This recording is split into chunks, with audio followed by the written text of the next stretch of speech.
సాధారణంగా పప్పుచారుతో పాటు వడియాలు కానీ ఆమ్లెట్ కానీ ఏదైనా ఫ్రై ఐటమ్ ఉంటే సూపర్ ఉంటుంది. ఇంకా అదే చికెన్ లివర్ ఫ్రై ఉంటే అద్భుత. ఇంకా రెసిపీకి వచ్చేస్తే ముందుగా 2 టేబుల్ స్పూన్ ఆయిల్ వేసుకోవాలి.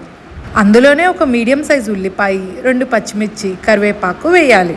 వాటిని అలా సిమ్లోనే చక్కగా దోరగా వేపుకోవాలి. అలా ఉల్లిపాయలు, పచ్చిమిర్చి, కరివేపాకు మంచిగా వేగిన తర్వాత 1 టేబుల్ స్పూన్ అల్లం వెల్లుల్లి పేస్ట్ వేసేసేయాలి. వాటిని మంచిగా చక్కగా కలుపుకోవాలి.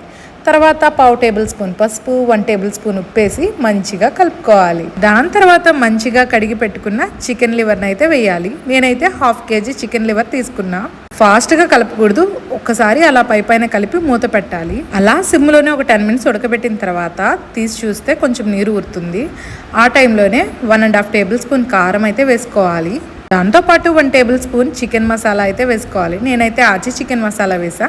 తర్వాత కాసేపు మూత పెట్టి ఒక 5 మినిట్స్ ఆగిన తర్వాత 1 టేబుల్ స్పూన్ కొబ్బరి పొడి అయితే వేసుకోవాలి. ఇదైతే ఆప్షనల్, కానీ టేస్ట్ అయితే భలే ఉంటుంది. తర్వాత మూత పెట్టి ఒక 2 మినిట్స్ మగ్గిస్తే ఎంతో టేస్టీగా సూపర్గా ఉండే చికెన్ లివర్ ఫ్రై రెడీ.